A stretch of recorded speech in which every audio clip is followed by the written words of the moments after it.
সংবিধানৰ 52 নং অনুচ্ছেদ অনুসৰি ভাৰতবৰ্ষত এজন ৰাষ্ট্ৰপতিৰ কথা কোৱা হৈছে। বৰ্তমানৰ ৰাষ্ট্ৰপতি ৰামনাথ কোবিন্দৰ কাৰ্যকাল 29 জুলাই 2022ত শেষ হ'ব। গতিকে তেওঁৰ উত্তৰসূৰী নিৰ্বাচনৰ হেতু ভাৰতৰ নিৰ্বাচনী আয়োগে 15 জুন 2022 তাৰিখে এখন জাননী জাৰি কৰে। ভাৰতৰ নিৰ্বাচন আয়োগ বুলি ক'লে বৰ্তমান ভাৰতৰ নিৰ্বাচন আয়োগৰ মুখ্য নিৰ্বাচনী বিষয়া হৈছে ৰাজীৱ কুমাৰ। এই কথাটো মনত ৰাখিব। এই জাননীখনৰ মতে মনোনয়ন পত্ৰ সংগ্ৰহৰ অন্তিম দিন ধাৰ্য কৰা হৈছে 29 জুন 2022 আৰু মনোনয়ন পত্ৰৰ পৰীক্ষণ হ'ব 30 জুন 2022। তাৰপিছত প্ৰাৰ্থিত্ব উঠাই লোৱাৰ সময় 2 জুলাই, ভোট গ্ৰহণৰ দিন ৰাষ্ট্ৰপতিৰ ভোট গ্ৰহণৰ দিন 18 জুলাই আৰু ভোট গণনাৰ দিন 21 জুলাই। ভাৰতীয় সংবিধানৰ 54 নং আৰু 55 নং, মই আকৌ কৈছোঁ, ভাৰতৰ সংবিধানৰ 54 নং আৰু 55 নং অনুচ্ছেদত ৰাষ্ট্ৰপতিৰ নিৰ্বাচনৰ পদ্ধতিৰ বিষয়ে আলোচনা কৰা হৈছে। কি পদ্ধতিৰে ৰাষ্ট্ৰপতি নিৰ্বাচন কৰা হয় সেই কথাখিনি কোৱা হৈছে। এতিয়া ৰাষ্ট্ৰপতি এজন হ'বৰ কাৰণে কি কি অৰ্হতা থাকিব লাগিব? অৰ্হতাখিনি হৈছে, অৰ্হতা মানে যোগ্যতা। কি কি যোগ্যতা থাকিব লাগিব? প্ৰথমতে তেওঁ ভাৰতৰ নাগৰিক হ'ব লাগিব। দ্বিতীয়তে তেওঁৰ বয়স হ'ব লাগিব 35 বছৰ। তাৰপিছত লোকসভালৈ নিৰ্বাচিত হোৱাৰ যোগ্যতাসমূহ থাকিব লাগিব। ইয়াৰ পিছত তেওঁ কেন্দ্ৰীয় বা ৰাজ্যিক চৰকাৰৰ কোনো লাভজনক পদত নিয়োজিত থাকিব নোৱাৰিব। এই চৰ্তখিনি পূৰণ কৰিব পাৰিলেহে এজন ব্যক্তি ৰাষ্ট্ৰপতি হিচাপে নিৰ্বাচিত হ'ব পাৰিব। ইয়াৰ উপৰিও ৰাষ্ট্ৰপতি এজন নিৰ্বাচিত হ'বৰ কাৰণে তেওঁৰ প্ৰাৰ্থীৰ নামটো অন্তত 50 জন নিৰ্বাচকে প্ৰস্তাৱ কৰিব লাগে আৰু 50 জন নিৰ্বাচকে সমৰ্থন কৰিব লাগে। ইয়াৰ উপৰি মনোনয়ন পত্ৰ জমা দিয়াৰ সময়ত তেওঁ 15,000 টকা জমা দিব লাগে। এতিয়া হৈছে নিৰ্বাচন। যে কি পদ্ধতিৰে নিৰ্বাচন হয়? যে আমাৰ দেশত নিৰ্বাচন দুই ধৰণৰ হয়। এটা হৈছে প্ৰত্যক্ষ নিৰ্বাচন, আনটো হৈছে পৰোক্ষ নিৰ্বাচন।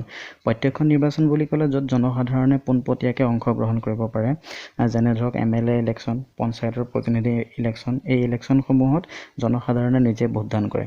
কিন্তু পৰোক্ষ নিৰ্বাচনত জনসাধাৰণে পোনপটীয়াভাৱে ভোটদান প্ৰক্ৰিয়াত অংশগ্ৰহণ কৰিব নোৱাৰে। গতিকে আমাৰ ৰাষ্ট্ৰপতিৰ নিৰ্বাচন এই পৰোক্ষ পদ্ধতিৰে হয়। এতিয়া সংবিধানৰ 54 নং অনুচ্ছেদত কোৱা হৈছে যে সংসদৰ দুয়োটা সদন মানে লোকসভা আৰু ৰাজ্যসভা আৰু লগতে ৰাজ্যসমূহৰ মানে ভাৰতৰ 28খন ৰাজ্যৰ বিধানসভাৰ নিৰ্বাচিত সদস্যসকল আৰু কেন্দ্ৰীয় শাসিত অঞ্চলৰ বিধানসভাৰ নিৰ্বাচিত সদস্যসকলক লৈ এটা নিৰ্বাচক সন্থা গঠন কৰা হৈছে আৰু এই সংস্থা মানে গোট, এই সংস্থাই ৰাষ্ট্ৰপতিক নিৰ্বাচন কৰে। মানে কথাটো এনেকুৱা ধৰণৰ যে আমাৰ ভাৰতত 28খন ৰাজ্য আছে। গতিকে এই 28খন ৰাজ্যৰ যিমান MLA আছে গোটেইখিনি MLA, নিৰ্বাচিত MLA ৰাষ্ট্ৰপতি নিৰ্বাচনৰ কাৰণে ভোট প্ৰদান কৰিব পাৰিব। ইয়াৰ উপৰিও আমাৰ দুয়োখন সদন লোকসভা আৰু ৰাজ্যসভাত যিমান কেইজন নিৰ্বাচিত প্ৰতিনিধি আছে সেই প্ৰতিনিধি কেইজনে লগ লাগি ৰাষ্ট্ৰপতি নিৰ্বাচনত অংশগ্ৰহণ কৰিব পাৰে। ইয়াত এটা কথা আছে যে নিৰ্বাচিত প্ৰতিনিধিহে ৰাষ্ট্ৰপতি নিৰ্বাচনত অংশগ্ৰহণ কৰিব পাৰে। কোনো মনোনীত প্ৰতিনিধি হ'লে তেওঁলোকে ৰাষ্ট্ৰপতি নিৰ্বাচনত অংশগ্ৰহণ কৰিব নোৱাৰে। তাৰপিছত বৰ্তমান 2022 চনৰ হিচাপ অনুসৰি বৰ্তমান লোকসভাৰ সদস্য 543, মানে দুজন মনোনীত তেওঁলোকক ইয়াত ধৰা হোৱা নাই। 543 আৰু ৰাজ্যসভাৰ 233, মুঠ 776 MP আছে। দুইখন সদনৰ সদস্য আছে আৰু MLA আছে 4120 জন। টোটেল হৈ গ'ল এইফালে আছে 776 আৰু 4120। এইকেইজন সদস্যহে ৰাষ্ট্ৰপতি নিৰ্বাচনত তেওঁলোকে ভোট প্ৰদান কৰিব পাৰে। এতিয়া এজন MLA যেতিয়া ভোট দিব তেওঁ এটা ভোট হিচাপে ধৰা নহয়, কিন্তু তেওঁ ভোটৰ কাৰণে এটা নিৰ্দিষ্ট বেলেগ ধৰণৰ এটা সমীকৰণ আছে। সেই সমীকৰণৰ মতে এজন MLA ভোটৰ মূল্য নিৰ্ণয় কৰা হয়। এজন MLA ভোটৰ মূল্য নিৰ্ণয় কৰিবৰ কাৰণে প্ৰথমতে ৰাজ্যখনৰ যিমান জনসংখ্যা আছে তাক বিধানসভাৰ নিৰ্বাচিত সদস্যই হৰণ কৰা হয় আৰু সেই হৰণ ফলক আকৌ 1000ৰে হৰণ কৰি দিয়া হয়। মানে মোক ক'বলৈ গৈছে যে বৰ্তমান ধৰা আমাৰ অসমৰ জনসংখ্যা যিমান আৰু এই জনসংখ্যাৰ হিচাপটো 1971 চনৰ লোকপিয়ল মতে ধৰা হৈছে। বৰ্তমানৰ জনসংখ্যা হিচাপত ধৰা হোৱা নাই, এইটো সংবিধানত নিৰ্দিষ্টকৈ দিয়া আছে যে 1971 চনৰ যিটো জনসংখ্যা সেই জনসংখ্যাৰ হিচাপত এজন MLA ভোটৰ মূল্য নিৰ্ণয় কৰা হয়। মানে যিমান জনসংখ্যা হ'ব সেই জনসংখ্যাত বিধানসভাৰ যিমানখিনি সদস্য, যেনেকৈ আমাৰ অসমৰ বিধানসভাৰ মুঠ সদস্য সংখ্যা হৈছে 126, গতিকে সেইখিনিয়ে হৰণ কৰি যিটো হৰণ ফল পোৱা যাব সেইটোক আকৌ 1000ৰে ভাগ কৰি দিয়া হয়। এতিয়া কোনখন ৰাজ্যত MLA এজনৰ ভোটৰ মূল্য সৰ্বাধিক? উত্তৰ প্ৰদেশত এজন MLA ভোটৰ মূল্য হৈছে 208, কাৰণ তাত জনসংখ্যা বেছি। আৰু ছিকিমত সকলোতকৈ কম, ছিকিমত এজন MLAৰ ভোটৰ মূল্য হৈছে মাত্ৰ 7। ইয়াৰ অৰ্থ হৈছে যে উত্তৰ প্ৰদেশত 403জন MLA আছে, গতিকে তেওঁৰ সেই উত্তৰ প্ৰদেশৰ এজন MLA ভোটৰ মূল্য হৈছে 208, গতিকে 403 পূৰণ 208 সমান 83,824। মানে তাত টোটেল গোটেই ৰাজ্যখনত টোটেল প্ৰেচিডেণ্ট ইলেকশ্যনৰ ভোটৰ সংখ্যা হৈছে 83,824। গতিকে এইটো হৈছে MLA এজনৰ ভোটৰ মূল্য। ইয়াৰ পিছত এতিয়া আহিলে MP, মানে মেম্বাৰ অফ পাৰ্লিয়ামেণ্ট, মানে দুইখন সদনৰ এজন MPৰ ভোটৰ মূল্য কিমান?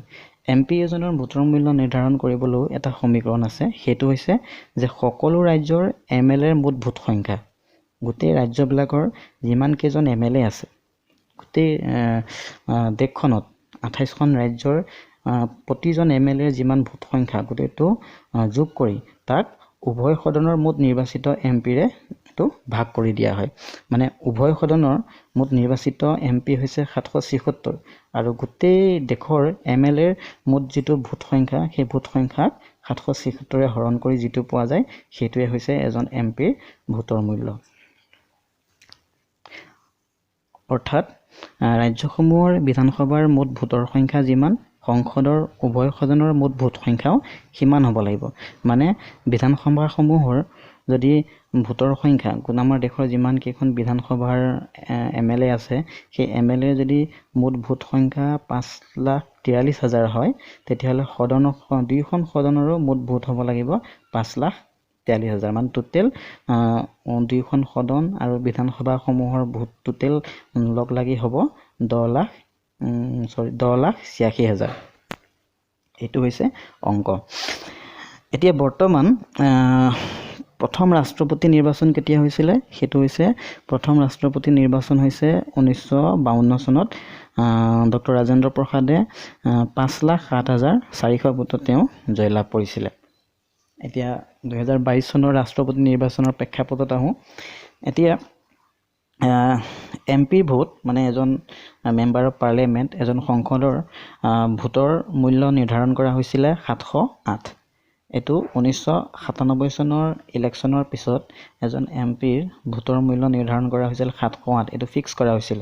কিন্তু বৰ্তমান যিহেতু জম্মু কাশ্মীৰৰ বিধানসভাৰ সদস্যই এই ৰাষ্ট্ৰপতি নিৰ্বাচনত অংশগ্ৰহণ কৰিব নোৱাৰিব, কাৰণ তেওঁলোকৰ বিধানসভাখন ভংগ কৰি দিয়া হৈছে। এইটো এবাৰে হোৱা নাই যে 1992 চনতো ৰাষ্ট্ৰপতি শাসনৰ কাৰণে জম্মু কাশ্মীৰৰ গোটেই MLA আৰু MPখিনিয়ে ৰাষ্ট্ৰপতি নিৰ্বাচনত ভাগ ল'ব পৰা নাছিল। কিন্তু বৰ্তমান এইবাৰ জম্মু কাশ্মীৰৰ 5জন MPয়ে এইবাৰ ৰাষ্ট্ৰপতি নিৰ্বাচনত অংশগ্ৰহণ কৰিব পাৰিব। গতিকে জম্মু কাশ্মীৰৰ যেতিয়া বিধানসভাৰ সদস্যই ৰাষ্ট্ৰপতি নিৰ্বাচনত অংশগ্ৰহণ কৰিব নোৱাৰে, গতিকে এই MP এজনৰ ভোটৰ মূল্য 708ৰ ঠাইত 700 কৰা হৈছে। মানে এজন MPৰ ভোটৰ মূল্য হৈছে 700। এতিয়া 2022 চনৰ ৰাষ্ট্ৰপতি নিৰ্বাচনত প্ৰতিদ্বন্দ্বিতা কৰা মূল প্ৰাৰ্থী দুগৰাকীৰ বিষয়ে জানো আহক। আপোনালোকে স্ক্ৰীণত দেখিছে। প্ৰথমগৰাকী হৈছে দ্ৰৌপদী মুৰ্মু। তেওঁ হৈছে NDAৰ প্ৰাৰ্থী, NDAৰ সমৰ্থিত প্ৰাৰ্থী, আৰু তেওঁ হৈছে ৰাষ্ট্ৰপতি পদৰ প্ৰথমগৰাকী জনজাতীয় মহিলা। তেওঁৰ ৰাজনৈতিক কেৰিয়াৰটো এনেধৰণৰ: 2000 চনৰ পৰা 2004 চনলৈ তেওঁ উৰিষ্যা বিধানসভাত প্ৰৱেশ কৰে আৰু মন্ত্ৰী হিচাপে কাৰ্যনিৰ্বাহ। তাৰপিছত 2004 চনৰ পৰা 2009 চনলৈ উৰিষ্যা বিধানসভালৈ পুনৰ তেওঁ নিৰ্বাচিত হয় তাৰপিছত 2015 চনৰ পৰা 2021 চনলৈ ঝাৰখণ্ডৰ ৰাজ্যপাল হিচাপে কাৰ্যনিৰ্বাহ। দ্বিতীয়গৰাকী প্ৰাৰ্থী হৈছে যশৱন্ত সিনহা। তেওঁ হৈছে বিৰোধীৰ উমৈহতীয়া প্ৰাৰ্থী। বিৰোধী দলৰ তেওঁ এগৰাকী উমৈহতীয়া প্ৰাৰ্থী বুলি ক'ব পাৰোঁ। তেওঁ এগৰাকী প্ৰাক্তন অসামৰিক বিষয়া আছিল। 1988 আৰু 2000 চনত তেওঁ ৰাজ্যসভাৰ সাংসদ হিচাপে নিৰ্বাচিত হৈছিল। 1990 পৰা 1991 তেওঁ কেন্দ্ৰীয় বিত্তমন্ত্ৰী হিচাপে কাৰ্যনিৰ্বাহ কৰিছিল। 1992 পৰা 2018 চনৰ সময়ছোৱাত তেওঁ বিজেপিৰ সদস্য আছিল। 1998, 1999, 2009 তেওঁ লোকসভাৰ সাংসদ হিচাপেও তেওঁ কাৰ্যনিৰ্বাহ কৰিছিল। 1998 পৰা 2002 চনত তেওঁ পুনৰ কেন্দ্ৰীয় বিত্তমন্ত্ৰী হিচাপে কাৰ্যনিৰ্বাহ কৰিছিল। পুনৰ তেওঁ 2002 আৰু 2004 তেওঁ বৈদেশিক পৰিক্ৰমাৰ মন্ত্ৰী হিচাপে কাৰ্যনিৰ্বাহ কৰে। 2018 চনত তেওঁ বিজেপিৰ পৰা পদত্যাগ কৰে আৰু 2021 চনত তেওঁ তৃণমূল কংগ্ৰেছত যোগদান কৰে। গতিকে 2022 চনৰ আমাৰ ৰাষ্ট্ৰপতি নিৰ্বাচনৰ মূল যি কেইগৰাকী প্ৰাৰ্থী, সেই প্ৰাৰ্থী কেইগৰাকীৰ তথ্যখিনি মই আপোনালোকক দাঙি ধৰিলোঁ। গতিকে আৰু কেইদিনমানৰ পিছতে হয়তো আমি এজন নতুন ৰাষ্ট্ৰপতিৰ মুখ দেখিবলৈ পাম। গতিকে আজিৰ ভিডিঅ'টোৰ মূল কথাখিনি এইখিনিয়ে। এতিয়া এই ৰাষ্ট্ৰপতি নিৰ্বাচনৰ গোটেই কথাখিনিৰ ওপৰত আমাৰ পৰীক্ষাত কি ধৰণৰ প্ৰশ্ন আহিব পাৰে, মই এই ভিডিঅ'টোত আৰম্ভণিতেই মই কিছুমান সংবিধানৰ অনুচ্ছেদৰ কথা কৈছোঁ। যেনে আমাৰ ৰাষ্ট্ৰপতিৰ কথা ভাৰতৰ কিমান নং অনুচ্ছেদত কোৱা হৈছে, সেই কথাখিনি অনুচ্ছেদখিনি আমি মনত ৰাখিব লাগিব। বা ৰাষ্ট্ৰপতি নিৰ্বাচনৰ বিষয়ে কিমান নং অনুচ্ছেদত কোৱা হৈছে। তাৰোপৰি আমাৰ ভাৰতৰ নিৰ্বাচন আয়োগৰ বৰ্তমানৰ মুখ্য নিৰ্বাচনী বিষয়া, সেইটোৰ কথাও কৈছোঁ। গতিকে এই পইণ্টখিনি আমি যদি মনত ৰাখোঁ, তেতিয়াহ'লে আহিবলগীয়া প্ৰতিযোগিতামূলক পৰীক্ষাত আমাৰ সুবিধা হ'ব। গতিকে ভিডিঅ'টো যদি আপোনালোকে ভাল পাইছে, আপোনালোকে লাইক কৰিব, আৰু যিসকলে ছাবস্ক্ৰাইব কৰা নাই তেওঁলোকে ছাবস্ক্ৰাইব কৰিব, যাতে মই পুনৰ আৰু এনেধৰণৰ ভিডিঅ' বনাব পাৰোঁ। ধন্যবাদ।